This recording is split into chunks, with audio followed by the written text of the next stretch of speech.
We're going to start with some drama today. We've got Nicky Bandini, Mina Rzouki, Matteo Bonetti, and myself, Kay Murray. And we will get into what happened in the second leg of the Coppa Italia semi between Juve and Inter. Obviously, Juve took the 2-1 advantage into it. The game finished 0-0. There are some pointers that we must get to, but let's start with the drama.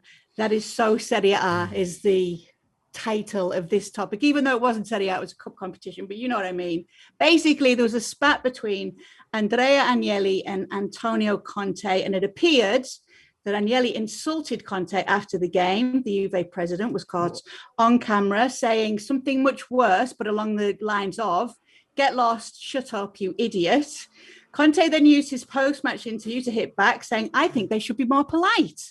And it later came out that Conte had actually abused Juventus's directors, showing them the middle finger on his way to the tunnel for the halftime break. So where would we like to start with this? I want to start with the translation of what Agnelli said. It wasn't even apparently, it was anyone who speaks Italian could read the mouth movement. And it was something that if we said verbatim on the show, we'd all get sacked. So we're not going to go into that. But just overall, I feel like this reminds me, and I'm not condoning Conte, flicking the middle finger. In the end, these are still professionals and, behave like one. But this reminds me of the Serie A that I grew up watching. This reminds me of the three clubs with the striped kits in the north, Milan, Inter, Juventus, fighting for the things that mattered, having these heated rivalries, hating each other, all those individual battles. I think back to the mid 2000s and Marco Materazzi almost breaking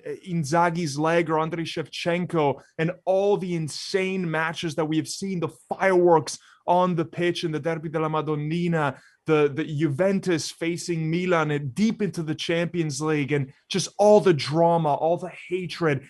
This is what Serie A was like for me in the 90s and in the 2000s. And in the 2010s, it kind of went away because Milan and Inter couldn't even crack the top four. They were never in the discussion of the Scudetto. It was only Juventus and then maybe Roma or Napoli. And it just wasn't the same thing. For Serie A to be at its very best, they need Milan, Inter, Juventus, all at the top. And right now, that's exactly what you have. And I don't condone some of the behavior that we've seen, whether it's been in Milan-Inter between Ibrahimovic and Lukaku, or in this game between Juventus' staff against Conte. But man, I am loving the drama in a certain sense. I'm loving the real, raw rivalry, which only comes out when you are at the top. Because if Inter's in 10th place, it just doesn't feel the same, because Juventus could say, you know what, you're not even a Scudetto challenger. But this game, which means so much more than just who makes the Coppa Italia final, it's almost like the supremacy. Will Juventus get ousted from 9 consecutive Scudetti? I am loving it.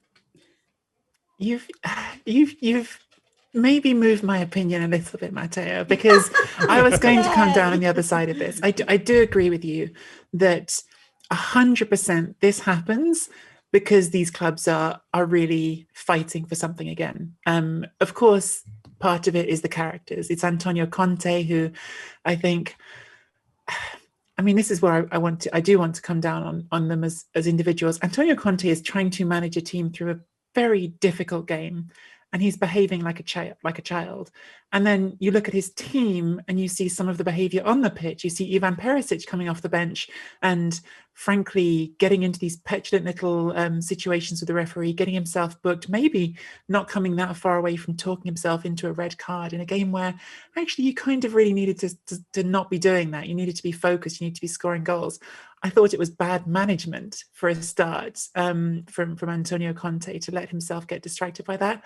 I think there is definitely a very real part of me that wants everyone to take a step back and be like, you are two men in your 40s, one of whom is running a business worth hundreds of millions of euros more, one of whom is managing one of the most important clubs in Italy.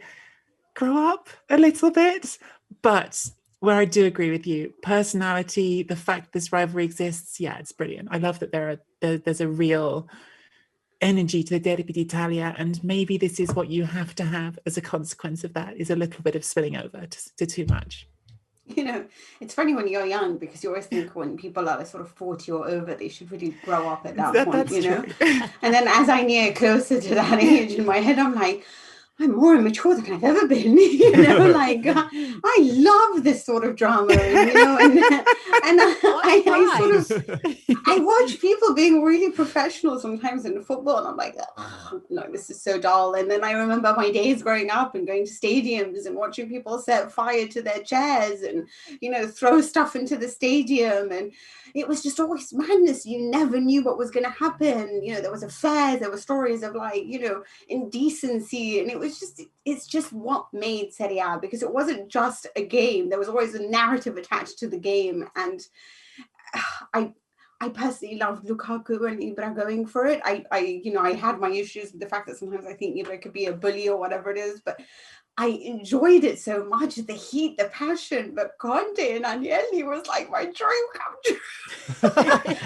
So, yeah, I'm not gonna lie. I think there's just what I like about Agnelli is that, he tries so hard to be this professional guy that's in charge of these, this huge corporation and, besties with Florentino Perez and going for dinner with him to try to discuss how we can push football together. And there's just this part of him that's a bit like, I gave you a career, to Antonio Conte. And you just feel like he feels so shafted. And Conte's like, I gave you the best years of my life. I brought you back, and you can just almost understand the anger in all of this, and this is why, a lot of the time when Allegri was chosen to replace, I was just like, oh, everything's just going to be so perfectly professional now, and then, the only interesting thing about Allegri was his past, right? He had this interesting romantic past, and you love a narrative in Italian football, and I'm so glad we're getting it back.